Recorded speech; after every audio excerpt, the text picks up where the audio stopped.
What is going on, everybody? Welcome to the Simply Reliable Studios and a simple interview with a man who, man, I go back almost 15 years with this dude, believe it or not. There's actually an interview on the channel here, the Casa D18 Studios channel, from December of 2011, where I sat down with this gentleman. Not long, little less than 10 minutes, but man, a friendship grew and a brotherhood grew. And truth be told, this was the first guy in the business to call me Oos when I didn't even know what the word Oos meant because the Usos hadn't been using it on a consistent basis yet. Ladies and gentlemen, my guest at this time, the right hand of God, Sam Knight. Brother, how have you What's been, up, my man? guy? Good, man. I'm good. Good. Still alive. Still out here working. Still Right, making right. things happen. That's all we can ask at this point in our lives, man. How about yourself? How have you been doing? I've been good, man. I fell out of the business for a little bit, almost a Hmm. decade, and got back into it just like mid-pandemic time. Yeah. Started getting back into it during the Thunderdome era and everything. Hmm. And I've been back kind of full tilt ever since. Reconnected with our buddy Jeff Meacham.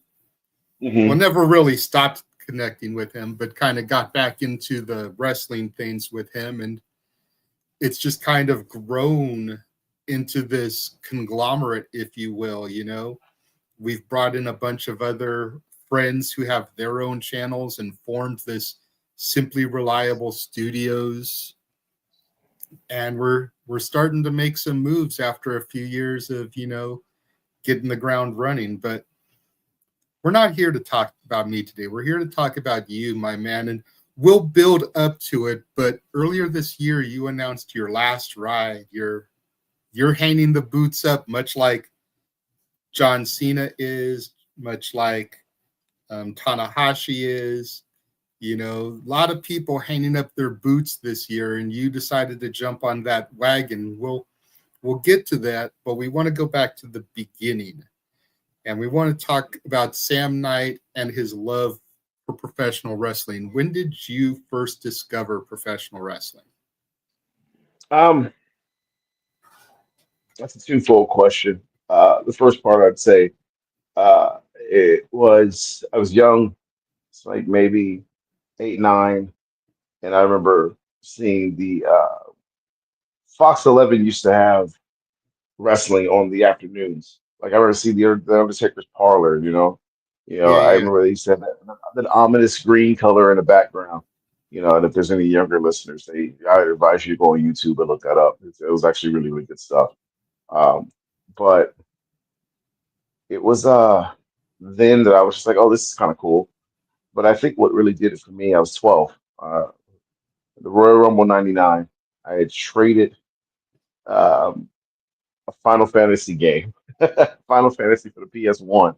So it was Final Fantasy 7. I traded that for the Royal Rumble '99 with VHS, Okay. and I had I think it was The Rock versus Mankind because remember it was then the Honda Center. Sorry, the Mhm. Arrowhead Pond. It's Arrowhead Pond now. It's the Honda Yeah, Center. that And was the so infamous I Quit match. yeah, and so that was the match that did it for me. That was the match that was like, I want to be a professional wrestler. That's what I want to do here. Plus, and it's because I became a very, very big fan of The Rock. You know, The Rock with the track pants and the white, I mean, the black shirt with the white stripe Hmm. on it. So Yep. it was, that's just what it was for me. I'm not that far behind you, dude. For me, it was a few months prior. It was SummerSlam '98, the Highway to Hell, that kind of roped No, me in, and The Rock Austin Triple Taker. H in that ladder match. Yeah, Austin Taker was the main event. Yeah, but it was that Yep. ladder match between Rock and Triple H that really captivated me for the IC title. Yeah, that was actually one of my favorite matches as well, because I had finally started to dive into that and doing the research because when you say you want to be a professional wrestler, it's good to go and look back on the things that you missed. Hmm. And so, watching Rock and Austin, sorry, Rock and Triple H at SummerSlam '98, uh, I actually used that match as a reference for one of the matches I had with Vintage Dragon in a ladder match. Okay. So, but yes, that's how it started for me. Okay. And you said that it was that I Quit match that made you decide that you wanted to be a wrestler. Hmm. Um, so once you got bit by that bug and you realized that you wanted to be a wrestler, how long did it take you to start making the moves to find a school or whatever to begin your training? And where was the first place So, you went? so I reached out to Roland Alexander, the late Roland Alexander, APW up in Hayward, Yep. and I remember I called and left him a message, and I remember him and I talking and him saying there is no money to be made in independent wrestling. Just honest with me. And that was years later, man. I was maybe 18, you know. But I'd watched wrestling up to that point. I just didn't know how to get into it. And so, and then I remember going to my first independent wrestling show because I was friends with Mike Pierce, Mr. Impact. Okay. We we had actually showed me and my best friend Kyle Long, formerly known as Damien Arsenic. We had gone over to the show in Bellflower, and the show was hybrid. It was hybrid. What's it called? Hybrid Pro. HPW, Hybrid Pro Wrestling. And so we went there, and I met Mike Pierce, and he was telling me about people that were training. He was training with HPW, and he told us that they were training in Norwalk. And so we went to that training class, and that's where I met Rico Dynamite and Fabian Fury, and we started training there with them. You know, now prior to that, I had gone over to the R1 Center in El Segundo, which is the old UPW. Okay. Because UPW had two schools. They had their R1 Center, and then they had UPW in San Clemente. And so I'd gone there, and um, I wasn't there very long, because I wasn't driving. It was a lot of money, so we just decided against it. So I started training with HPW, did that for a couple of weeks.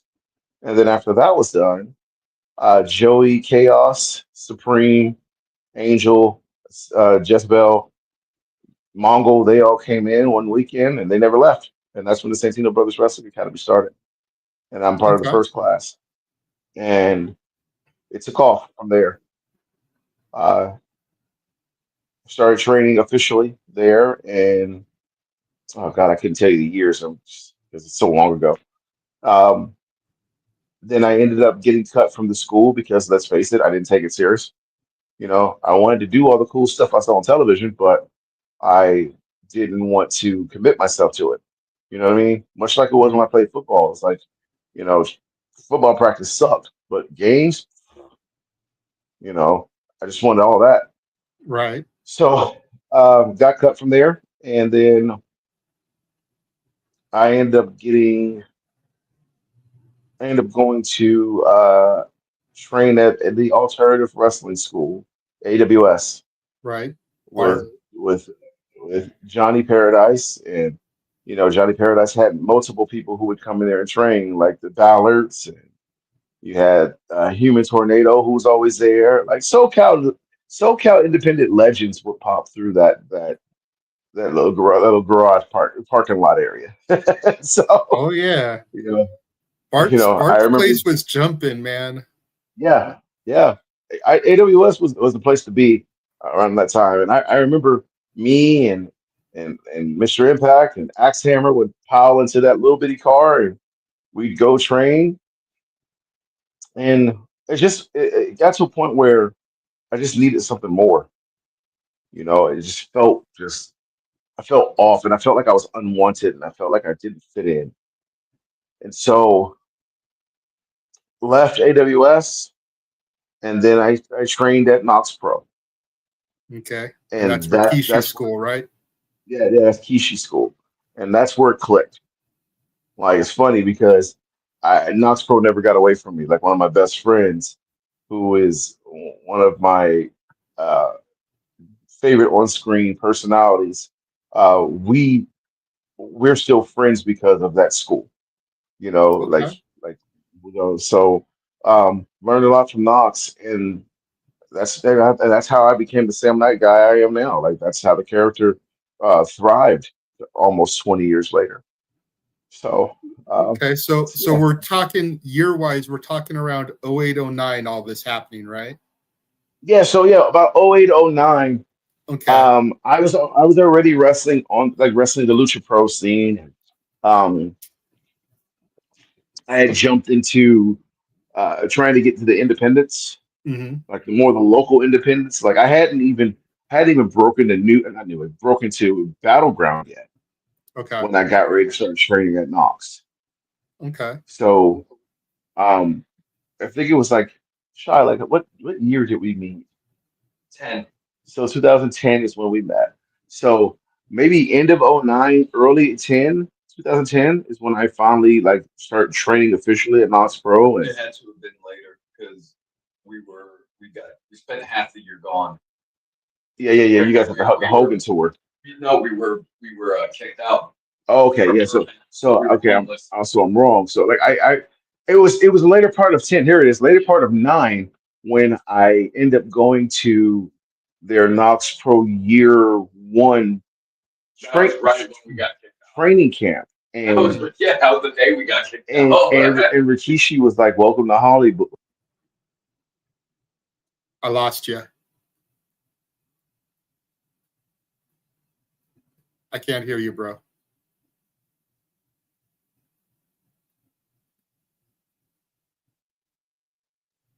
Can't hear you.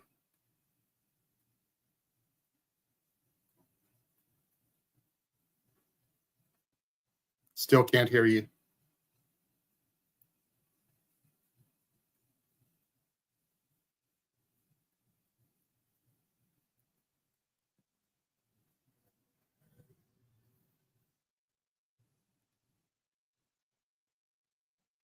Sorry, everyone, for the technical difficulties.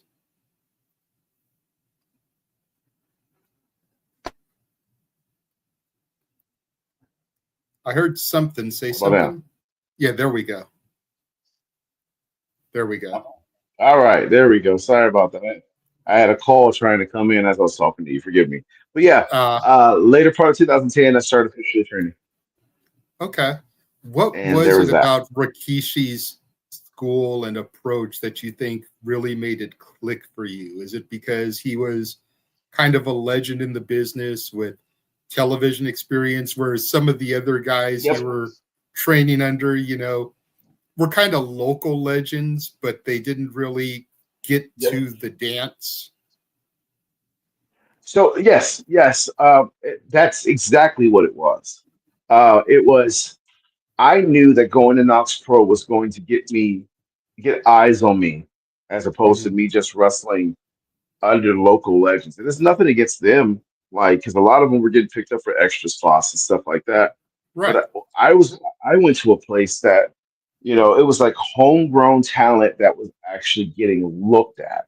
Like, at the time when I started training at Knox, you had Rusev there, like Okay. who, Miro, who was he was under contract. He had just got under contract. They wanted him. I had Gangrel there, who, you know, everyone knows who Gangrel is. You had Kishi, you had Black Pearl. Like I was under trainers that were teaching me TV stuff. And I didn't want to just be an independent guy. I wanted to go on TV. That was the goal. I mean, most guys who start wrestling want to go on TV. So it's a no-brainer to go to the place that can help you get where you want to get to. Absolutely. And I really enjoyed the way they trained me. Now, when I use this word, you'll understand it. I was an implant. I wasn't a Knox Pro homegrown guy. And in a sense, it took a while for them to look at me as more than that. Because Okay. indie guy coming in, a lot of bad habits, a lot of things they needed to rectify and teach me and reteach me.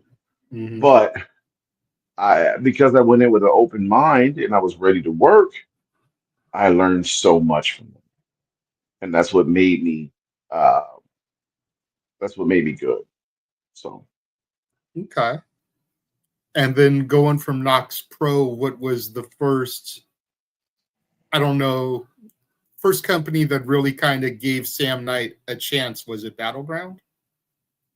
Coming out of Battleground Knox Pro Pro? was Battleground Pro Wrestling was the place where people started to take notice. Okay. Like I was in my first match against Riv, um, and to get Riv's stamp of approval, and to get that Battleground Pros crowd stamp of approval is what really helped me take off. And then me Mhm. and Sean came in together as the Black Knights, and that was just it. Like we became the most popular team in the company. You know, I still 100%. say, I I still still say have to this fond day, memories of the Black Knights, man. If y'all missed and slept on the Black Knights back in 2011, 2012, you don't know what you were missing. I'll say this much: me and Sean are we were the team that was the uncrowned Battleground Pro World Tag Team Champions. We should have won the Battleground Pro World Tag Team Championships, but we didn't. But it's okay because as years went on, better things happened. Right. Um, 2012. Uh, I never really hit the bigger companies. Like remember, IWL was running. I worked maybe one or two IWL shows. I wrestled Lucha Pro and I wrestled all these other companies, but Battleground was the company that kept featuring Sam Knight, Sean Black. Um, but it wasn't until I left California that I started to get noticed. Interesting. You know, to this day, like I have friends back home who say California did. Lost you again.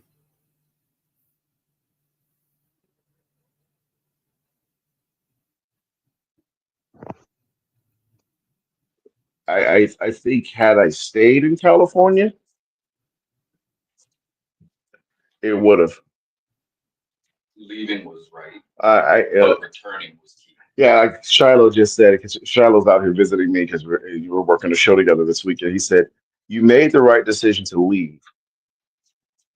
Uh, Coming back is when it was like people were like, now they're like, oh man, like let's use this scenario. Cody Rhodes leaves WWE. He goes and he starts another company. But in the process of all that, Cody had become popular, Literally. like very popular. Like he was everywhere. He was hitting all these shows and being on all Mhm. these main events. ROH champion, NWA World Heavyweight Champion, all that. And I'm not comparing my career to Cody's, but it's just a parallel. Yeah. Yeah, yeah, So after that happened, it became a situation where he goes back to WWE and he's one of the most popular stars in the company, and still to this day. yeah. Hmm. I left Los Angeles and I started wrestling everywhere. I mean, everywhere, brother. And it was probably the best thing to happen to me. Yeah, you know who else I've seen their career kind of parallel you like that? A little bit more on the indie side is our boy Gino Rivera. Yeah, Gino, same way. Same Gino, type of thing. He Gino was in SoCal and like he was getting bookings, but he wasn't really blowing up. And he left, went to Arizona, New Mexico, whatever. And now he's like world everywhere. traveled. I see him all. I Everywhere. watched him on a GCW feed last weekend. You know what I mean? Like Yeah, yeah, same thing. warms the soul to be able to turn on the television, even a company like GCW on Triller, and see a dude that I saw when he was nothing. You know what I Yeah, when he mean? was 88. Yeah, 88 with the check hands and the mask. Yeah, yeah, same. Yeah, looking like a cross between Michael Jackson and Flava Flav with the big old clock and straight the up with one the big old sparkly yeah, glove yeah, yeah, and the plaid Hardy Boy pants before they hooked up with Doc Hendricks. yeah, yeah. It's crazy. But you see I these. turned on TV a couple weeks ago and he's on Triller on GCW. Yeah, it's crazy. And it's a blessing because now we're like we look at that, and as I'm heading towards the end of my career, I'm looking at all the stuff that I've done, and I'm going, that's kind of cool. Yeah. So when did you make the transition to the Midwest? How long ago was that? So when I left California after my father passed away, I came straight to the Midwest. Okay. Um, and so remember, I had my last official match October 26th of 2012 in Okay. at Battleground. It was me versus Extreme Loco, and it was the last man standing for the Ring Warrior Championship. And I remember it was Pinky's Playhouse, Okay. and we had done that match, and me and Sean were finishing our angle. Sean screwed me out of the finish, and Extreme Local won. And I remember standing in the ring with Harvey, grabbed his arms around me, and he told me, "Your father will be proud. Go and show the world." And uh, literally remember that crowd in Los Alamitos chanting, "We will miss you." And it was kind of surreal. It was kind of emotional, but I didn't realize what was coming next Right. because I had decided I was walking away from wrestling at that point. Like dad was gone, I was emotional. I was moving to a different place. I was unhappy with life. Um, and so it wasn't until January of 2013 that I started to get the itch back. And what's crazy is I got the itch back watching Randy Orton versus Chris Benoit, Okay. SummerSlam of 2004. Yep. Uh, and it was just the initial crossface, work back up, slip through, RKO, boom. When Orton hits it, he sits there and covers Benoit. One, two, three. And the look on Randy's face and the crowd in that Toronto Astrodome, I believe that's where it was, Toronto. And I remember Randy sitting up, going, like looking shocked, knowing that he had just become the youngest world heavyweight champion. And I remember him getting up, and I remember Chris saying, be a man," and shook his hand. And you could see how Orton's face was. And I remember crying, like sitting on the edge of my ex-girlfriend's couch, bawling, crying. Like, man, why did I walk away from this? And so started reaching out to a promoter I knew here. And I was like, hey, I'll come set up. Hey, I'll come do this. I just want to do it again. And he, offered me an opportunity to work in a tag match. And thus Sam Knight returns to professional wrestling, and it never stopped from there, bro. Like it was like I was wrestling for 0-1 in Mattoon, Illinois, to wrestling for Vex Wrestling in Evansville, Indiana, to wrestling for New Focus Wrestling in Evansville, Indiana. Then I went down to Tri-State Wrestling in Vincent, Indiana, broke through there, came to New Wave Pro in Terre Haute, Indiana, became a three-time world heavyweight champion. I started wrestling for Championship Wrestling from the Twin Cities in Minneapolis, Minnesota. I'm just giving you a quick timeline because I know Hmm. we don't have a lot of time to dive into everything, but started doing the Twin Cities and wrestling against guys like a Darren Corbin and a Nikki D and a Ben Saylor. Wrestled Lance Archer before he got back to the bigger companies. Um, uh, meeting Chaz Betts, who is now Chad Gable, on the same show and asking for advice and having a whole conversation with him, learning. I went from sitting in front of Ken Anderson at Universal City Walk to sitting next to Ken Anderson and reliving that moment, and him saying, "It's funny how professional wrestling works." I remember sitting across from Ken Anderson at an autograph signing and us all cracking jokes, him, myself, and Matt Hardy. And I'm saying all of this because I went from a guy who lived off 84th Street in SoCal to becoming a 20-year vet, and I can say that respectfully, Hmm. who has been in the ring with some of the best to do it. You understand what I'm saying? Or been in the locker room with some of the best to do it. WWE tryouts later, notable mentions later, friendships and bonds built later. my 20-year career has not been perfect, but it's been just what I needed it to be. So when that 3 count happens at the end of November 29th, I have no regrets. You know what I mean? Like, do I miss wrestling in SoCal? Yeah, man. I miss it. I miss SoCal. I miss my friends. I miss it all. Do I regret leaving? No, because living in the Midwest, wrestling in the Midwest has done nothing but make me better. You know what I mean? And it made me uh it helped build my stock. Yeah. You know what I mean? I may not be on television. I may not have wrestled for all the bigger companies, but man, I'm content. I'm happy. You So know. you just mentioned that 3 count on November 29th. What made you decide that it was finally time to hang up the boots for good? And two-parter here. Can you say for certain that you won't have another moment like you did when you first moved to the Midwest, where you're sitting there watching something and the itch strikes you again? Um, Like, is Sam Knight walking away 100%, or is there that chance, the Terry Funk mentality, the Ric Flair mentality, you're never truly retired from pro wrestling? so that's a good question, and so I'll give you the same answer I give everybody. I am walking away from in-ring competition, not away from the business. Okay. I am not going to be taking bumps for people anymore. I'm not going to be traveling up the road wrestling shows anymore. I'm tired. I'm tired. I have a legacy that I need to think about without getting into too much detail, but I have a legacy that I need to think about, and I need to make sure that I'm healthy for that. I have a great job that I need to stay healthy for. I work in corrections. Great, one of the greatest things that happened to me. I have I have followed in the footsteps of my father.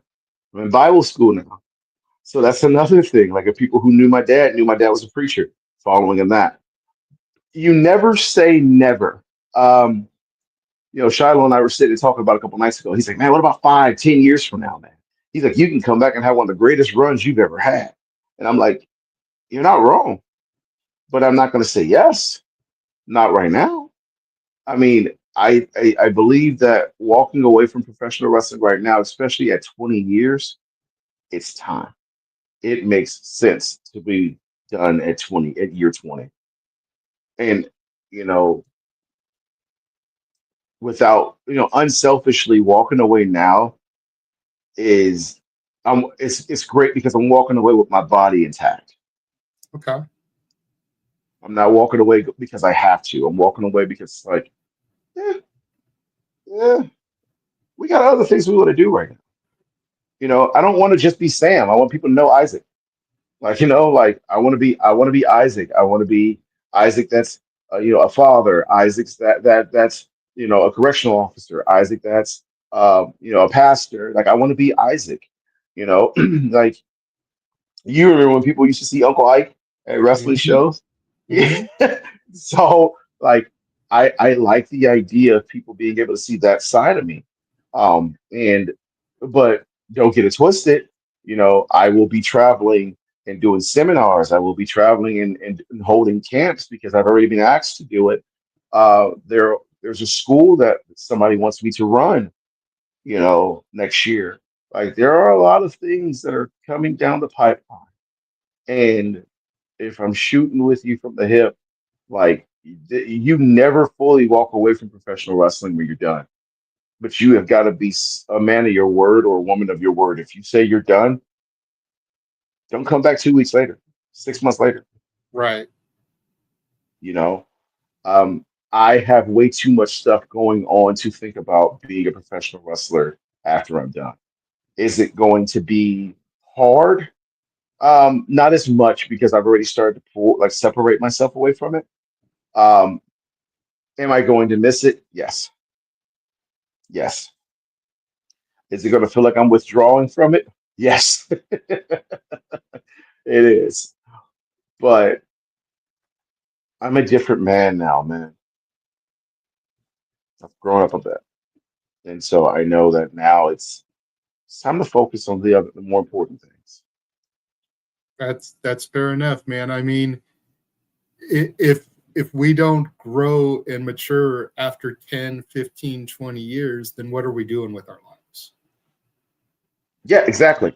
You know, it took me a while to figure out who Isaac was outside of being Sam Knight, because I realized that Sam was just the cover. You know what I mean? It was the mask. Yeah, So yeah, I had to figure out who Isaac was. And now that I know who I am as a man, it's easy for me to put down that mantle. It's easy for me to look at professional wrestling and go, I don't necessarily need you to cope anymore. Because a lot of people stay in professional wrestling for relevancy. Man, I don't need to be relevant in pro wrestling no more. No. Mm-mm. No. do you I think love that it. mask helped you with your dad's passing and everything? Oh yeah. And I think you know that too, because you were around. When I lost my dad, it was probably one of the hardest things that I've ever experienced in life, because my dad was my number one supporter.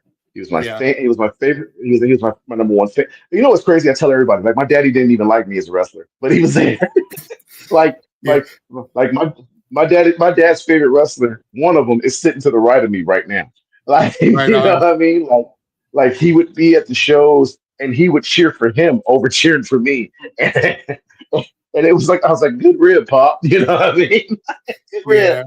Yeah, But as you remember, my daddy would sit at those battleground shows front row and cheer for me and Sean. yep, Like, that was what it was, man. And so, um if and I look at it this way: if my dad was still alive right now, he would be very proud of me. yeah. But I don't doubt that. I know he's somewhere looking down, going, "My boy is out here doing it." And for me to make the necessary decision to follow Christ, as opposed to being selfish and worried about my wrestling career that I wouldn't have without God, my dad would be even more proud of me, because Yeah, that's all he wanted me to do, was to keep God first. So, yeah, man, it's a it's a full circle thing. yeah. Man, your dad had so much respect, not just from like the boys in the back, but the fans. Like I remember the fans from Battleground come up to him every show. Hey, Pops, how are Hmm. you doing today? Make sure they Hmm. showed him love. Hmm.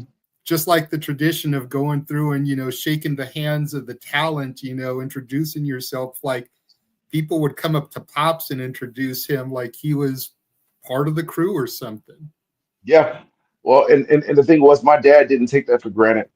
It wasn't just like that at Battleground. It was like that at Knox Pro. My dad was involved on screen at Knox Pro. Knox Right Pro had on. the territory league. They had the territory league, and they deemed my father as the cage master, right? He was the guy that supposedly built the cages. And after every training, the Samoans would have my dad pray us out of training. Like, it says a lot about the kind of man that man was, that people respected him. Mhm. Um, and so I said it at his funeral, and I look back at things now, and I'm like, I'm actually doing it. At his funeral, I said, if I could be half the man my father was, that'd be perfectly fine. Man, I'm looking at life now. My father, man, would be proud of who I've become. And so, and that's all it is. I just want to make him proud daily. So, yeah, man. Right on. So, do you know who you're going to be facing yet for the last ride? I've got an idea. And Like, is it I going to don't be want to. one on one? Is it going to be tag? Because I saw Sean My, was booked for the show. Are we going to get one more Black Knights match before you hang it up? no, no, no, no, no. I'm not going to give away my surprises, because if you've been following the socials, and people, if you're listening and or watching at home, if you're following my social media, I have announced over 20 something people for this show. Yeah. But I've got a huge show lined up for November 29th. And November 29th is one day exactly after my 20th year anniversary, which is why we chose that day. Okay. Um, and so My final match is going to be one for the ages. I won't tell you who it's going to be against, but I will tell you the people are going to go, well, that makes sense. That tracks. And then when the match itself happens, they're going to see things they've never seen before. And at the end of it, they're going to be, I'm going to walk out of that building and know that I gave everything I had in the last ride. So, Right on. Well, I just popped a QR code up in the corner here. If people want to scan that, that'll take them to the Last Ride site where they can purchase tickets for your last match. I appreciate that, man. Helping your boy out. I appreciate you. Hey, man, I wish I could make it out there, bro. It's just, Yeah. how it is, finances and the holidays Yep. around the corner. Like, Exactly. And this is the week of Thanksgiving, so I get it. I get yeah. it. I get it. And then, like, my daughter is half Jewish, so there's Hanukkah, there's Christmas. Her birthday is the beginning of January. Like, I Yeah. just get that 1-2 knockout punch there coming right after Mhm. Thanksgiving. So, I get it, but brother. yeah, anybody in the Midwest, scan that QR code, go to the website, purchase your tickets as cheap as $10. Go see this man for his final ride, his last match. Anything else you want to get out there to the world, brother? This is your floor for. I'll say this much, man. There's so much negativity in the world right now, and I'll share this message, man. I don't care what you believe, what deity, what you believe in. Just do good things. Be kind. Love one another. Um, Life is short. If you got a problem with your brother, fix it. You got an issue with somebody, fix it. Life's way too short to be stuck in with angry words and angry feelings and hardships. You know what I'm saying? Like, because we're living in a world of so much uncertainty. And I'll tell you, I know what I believe, and I I will tell you this much. God loves you, and I love you all. There you go. Sam, Isaac, thank you so much for doing this for me, brother. It's been Hey, so thank you nice for having me. catching up. So nice catching up with you and talking with you after all these years. Yes, sir.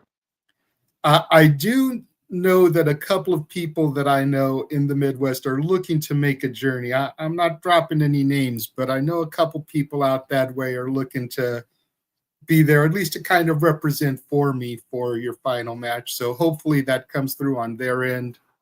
Yeah, let me and tell them to get with me and let me know, man. I would love to see them and love to thank them for coming out. Most definitely will. Sam Knight, thank you again for joining us. All Thank right, you man. guys Appreciate that you, man. have absolutely. Thank you guys for tuning in and joining us here. Again, scan the QR code, get those tickets for the last ride, November 29th, and we will catch y'all next time.